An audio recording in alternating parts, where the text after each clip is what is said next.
Has had plenty to say on Tottenham in recent weeks. It was the Spurs captain who was at the centre of a major talking point at Old Trafford after he was shown a straight red card in their 2-0 defeat at Manchester United. So Dermot, look, it was for a challenge on Casemiro in the first half. Look, can he have any complaints, and do we take into consideration previous as well? Really, really poor challenge, Hayley, honestly. It looks a poor challenge here.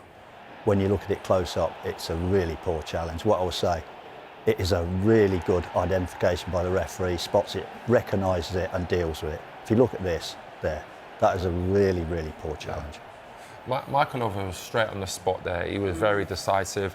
I mean, from a player's point of view, you can see that he's actually tried to, he's gone with a straight leg. Yeah. I think people need to understand, when you realise you're in a bad position, a lot of players will just kind of take their leg away. Yeah. So you end up seeing him with a bent leg. Sometimes you catch him still, sometimes you don't. But when you look here, Romero has intentionally tried to stick his leg out and hurt someone. And I think the fact that he's tried to roll around like he's been hurt. Look at this one here, look. He goes down like he's been kicked to try and con the referee out of thinking that he's tried to intentionally hurt someone. And in the end, Michael Oliver got it right, and it's rightly so. It's a straight red. And after all these issues off the field, him during the week, him as captain, he needs to be leading by example. Him doing things like this is just costing his team even more. I also think you make a really good point, Jay, in as much as when I refereed, I always think somebody going with a straight leg, it's much more dangerous than somebody going with a bent leg because the impact is so much more forceful. Yeah, I didn't need to go through with such force. Look, the Premier League Match Centre, they posted the definition of serious foul play. So we're going to have a look at this. Does it meet the criteria for you when you look at what is considered here then, Jay? I mean, yeah, 100%. Obviously, he's endangered the player. To me, that's the key word, endangers the player. He's endangered the player by having the straight leg. And that can cause a really bad injury. I mean, when you look at Casemiro's ankle, his ankle was nearly flat on the floor. Yep. So the fact that he's come away from that, not having a broken ankle or ligament damage, he's lucky. But that is exactly what Romero's tackle was. Yeah. And I think if you look at the considerations, it doesn't have to tick them all. But if you look at that tackle, intensity, yes, because he goes through him. Degree of control, he hasn't. And the force, it just ticks enough boxes for it to be there. I mean, the one that high and it's not high because it's on his ankle, right? High is kind of would be at the shin, but it's not high. But because of all the force and he's endangered someone, and you can see he's intentionally tried to do it. I mean, this covers all the basis for a red card. Yep. Right. I want to ask about his previous. OK. He's averaging a red card every 25 games for Tottenham. He's now going to miss the next 4 games. One of those, very importantly, the North London derby. Is he a bit of a liability now then? Of course he is. Of course he is. And, listen, I think as a captain, you should be leading by example on and off the field. There are going to be tough times. Tottenham are having a tough time now. Whether we like it or not, Romero is still one of the best defenders out there in the Premier League. When he's on top of his game, when he's not having these disciplinary problems, he is one of the best defenders. He's fast, he's strong, he scores goals, he's good in both boxes. But he has become a liability. And I'm surprised that Thomas Frank is sticking by him. I mean, I have to commend Thomas Frank for sticking by him, because I would look at him and say, I can't trust him no more. He is a liability. And I think they should strip him of the captaincy. Oh, OK. Right, moving on to a potential penalty here. We've got Mickey van der Ven on Harry Maguire, nothing given. Having a look at this, Dermot, this is what the television cameras picked up on, but what do you think? I've said this all season, Haley. I think any player who's not facing the ball runs a massive, massive risk. If you look here, his sole intention is to get hold of Maguire. It's not the most forceful of pulls, it does stop him attacking the ball. And I think when you do that, if you get picked up and a penalty's given against you, you can have no arguments whatsoever.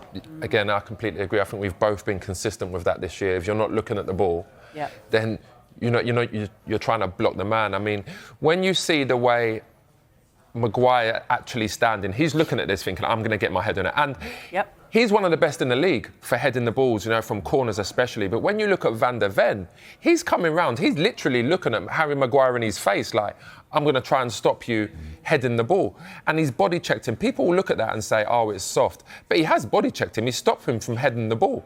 So that should have been a penalty.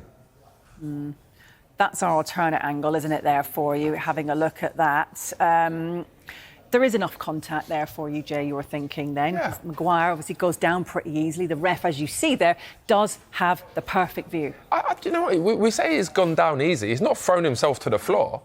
I think his actual body reaction is what it would be. He's been checked away from the ball. He's stayed on his feet still, but he's been checked, which has put him off. What he would be doing here, he would be coming onto the ball and heading it towards the goal. What's actually happened is he's checked him from the side. He's ended up going down, but he hasn't thrown himself to the floor. Okay. You know when you've thrown yourself to the floor, everyone can see that. Here, I don't think he's thrown himself to the ball. I think it's a reaction of him being checked. Right. That's that from those games. Still plenty more to get through. We've obviously got the EFL, a little bit from WSL later as well. There's a lot more to get into as well. But look, there is only one place to start. The chaotic, last gasp VAR drama at Anfield. The huge talking point as far as the rules are concerned. Manchester City scored a third goal. It was reviewed by VAR. The goal was ruled out. Szoboszlai sent off, a free kick given. Dermot, why wouldn't you just let the goal stand? Come on, common sense. Do you want to have your rant and then I'll bring a bit of sanity back to it? No, you go first. You go first. Can we play it? I'll show you. Go on. It's really, really intriguing because... Let it roll. If you watch here, Shirky, watch the referee. There's a foul. He sees that. He lets play go on because he thinks it's going to be a goal. But as you see, Szoboszlai gets fouled. Certainly gets fouled, and because he gets fouled, this is it. The referee, he sees this one, he lets it go on, but he doesn't see this one because O'Reilly, I think it is in his way, blocks his path. But there's the foul. Let it go on. Szoboszlai gets in front. There's the second foul. Without doubt, Szoboszlai will argue like mad that he's fouled. He will want a free kick, and that's why it is, because the VAR points out to the referee, well, you can't give a goal because Szoboszlai's fouled. You can go back further because there's the original foul, and the original foul stops Haaland having a goal-scoring opportunity, so it's a red card. Listen, like Derm said there, like Gary Neville said there, it didn't change. There was no change of the outcome. Man City were already winning, right? Now, obviously, you've seen Haaland get pulled back initially. The ball's going and got. I'm not even sure Szoboszlai can stop the ball from going in. So, again, like most people think, they should have just let it go, because the only person that's got punished here is Liverpool and Szoboszlai, because he's going to miss a game now. I think everyone, the game was a great game anyway. They just could have let this go. Yes, it's a foul, he's pulled him back, but I'm really not sure he would get there. Maybe he would, but because it didn't change the state of the game, just let it go. The confusing thing is as well, look, how can it be denying of a goal-scoring opportunity because a goal is scored, Dermot? Well, that's the thing. He denied Haaland, didn't he? It was actually Cherky. That's what people forget. It was Cherky who shot. Haaland. It wasn't Haaland who shot there. It was Cherky in his own half. But he denies Haaland, doesn't he? Because Haaland's on the run. He pulls Haaland back. But I feel for the referee in this situation, honestly, because, as I say, because he arcs his run, O'Reilly gets his way. He doesn't see the second foul. If he just saw the second foul and blown, which he didn't see the foul, if he sees that and blows, the ball's not gone in the net. They go back and send Haaland off. It's job done. But unfortunately, Nico O'Reilly comes across him. He doesn't see that. And we have this situation where it ends up in the net.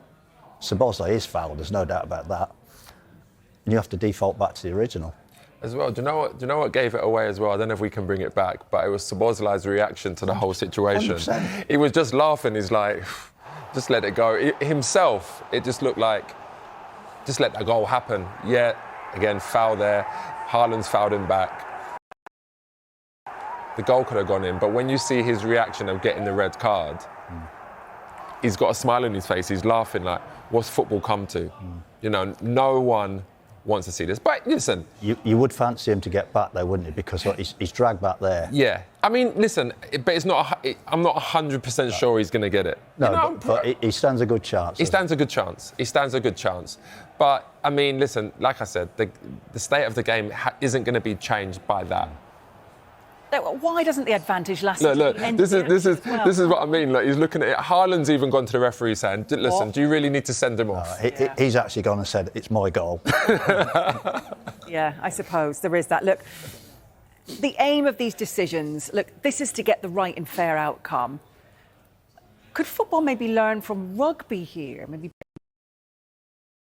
bring in a penalty goal? Deliberate action preventing a try means a penalty try is awarded. What do you reckon? I mean, I don't watch. Sorry, Hayley, I got no idea about rugby. But if that means just let it go, right, for the penalty goal, is that what you're trying to say? Pretty much, yeah. Yeah. Then I think it's common sense. Just let it go because the goal was going to happen and it would have stopped Szoboszlai getting a red card. We know the rules are the rules. We know that. Let me just say that the rules are the rules, and I know that's what you're going to say. No. And I know that's. I mean.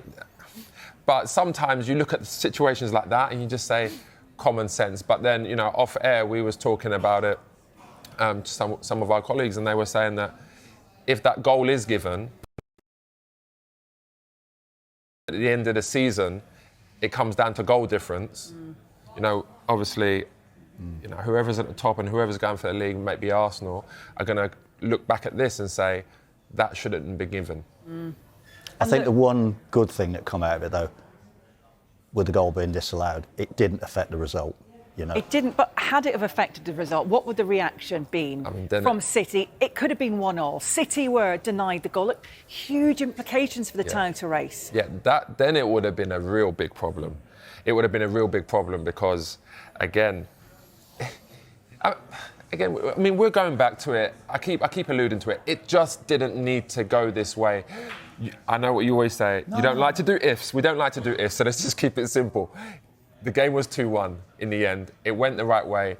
I think the better team won in the end, but this whole situation did not need to happen. End of. Yeah. Isn't that right? Isn't that right, Derms? That's what you're going to say. That's what it all comes down to at the end of the day. I felt for the ref, honestly, because I can imagine that if he'd have given a goal there, Szoboszlai and his colleagues would have been jumping. I don't think they would have because it's still 2-1. Well, he was up like a rocket, wasn't he, saying I've been fouled?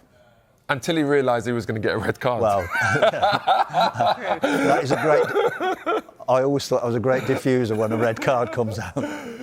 Look, Arne Slot as well, he directly criticised the PGMO for the decision not to send Dermot Gallagher off. Having a look at this, he was booked for pulling Mo Salah's shirt. VAR said he didn't deny him an obvious goal-scoring opportunity. So, Dermot, is this where the word obvious in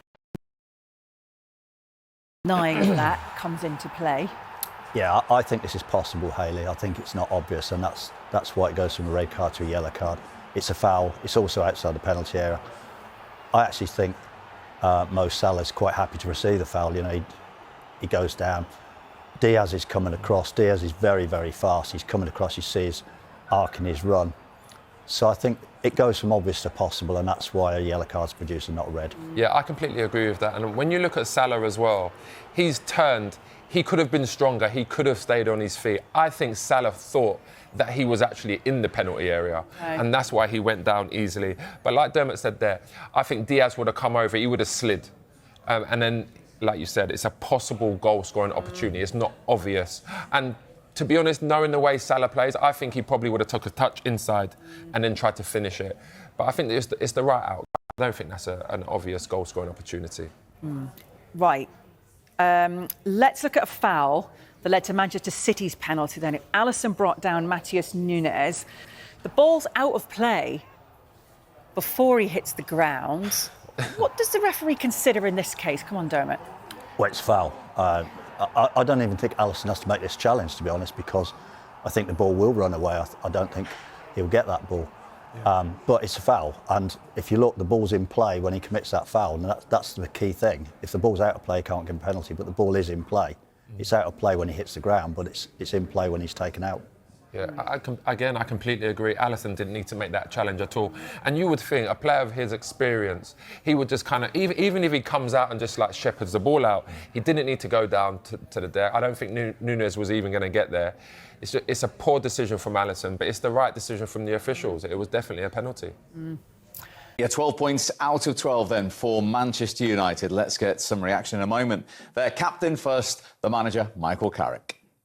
People talk about enjoying it. I think there's enjoying doing things well, you know, and it's not an enjoyment where we're in a schoolyard or the playground and or playing in the street. I think there's playing with a real purpose and the expression and the enjoyment side of doing what you're good at. So I thought the boys got the balance right. You know, you can see that they're playing with confidence and the expression side of the game is certainly there. And we need to keep that. There's things we can work on and keep improving. You know, we've been together 3-4 weeks, so we want to keep striving for more. But certainly to see them enjoying it and excitement and creating opportunities and shots and crosses, it's great. You know, the excitement part of the game and goal mouth action is what we love. And you're clearly enjoying it. Yeah, for sure. How can you not? You know, it's the ultimate role for me. You know, to be in this position and feels good. Feels pretty normal. Feels like I've been here again a lot longer than I probably have, but it's credit to the staff and the players, you know. So it's going well at the moment. You know, we've had a really good start, but we're not getting carried away. Bruno, first of all, can I ask you about your goal? Off the shin, but I reckon you meant it. Yeah, because I think that if you go with your feet, the probability of the ball going very, very high is big because it's bouncing in front of you. So, yeah, some people will say that it was not meant it, but it was actually meant it because I knew the ball then would have gone straight into the floor and obviously Vicario there has to move with the ball, so I just tried to go across him to make him not able to jump and get the ball there, and he almost got it. A controlled finish, and you needed that goal to make sure, didn't you? Yeah, we needed to close the game, obviously. We knew that we were very in control of the game, but you know that in any moment can change. They had very good players today up front that could make a big difference for them in any moment. So I think to close the game there, and then we still could have got 1 or 2 more goals, but obviously it's not easy when they play with the low block. They were very compact, they were very aggressive also, and they defended very well even with 10 men. Yeah, so Michael Carrick has already achieved something Ruben Amorim failed to do, and that is 4 consecutive Premier League wins. And what he's done, our good friends, since going in there, nobody could have predicted this with that run of fixtures. And it's not just the results, is it? I mean, the way they're playing. You know, that first game against Manchester City was incredible. I'd never seen Manchester United play that well for 10 years plus. And then they've continued it, go to Arsenal and win. And the 4 wins are not against lesser teams. I mean, Tottenham, Arsenal, Manchester City, Fulham. I mean, it's brilliant going. And all of a sudden, you're looking at them thinking, wow, I mean, there's no fluke about this. They're playing really, really well. They're on a roll. They're now into the Champions League places. I mean, it's just changed like that. It's quite incredible how one manager can be doing so badly and a couple of little tweaks, a couple of little changes, and all of a sudden it looks like it's the happiest club in the world at the moment. It's incredible, really, isn't it? Just simple things, what he's done. Yeah, and it is simple. He's asking players to play in positions they're more familiar with and be more comfortable in scenarios. And so we are surprised because the change was so drastic, but regarding of what he's asked the players to do, we shouldn't be surprised because he's asking good players to play in positions they are familiar with.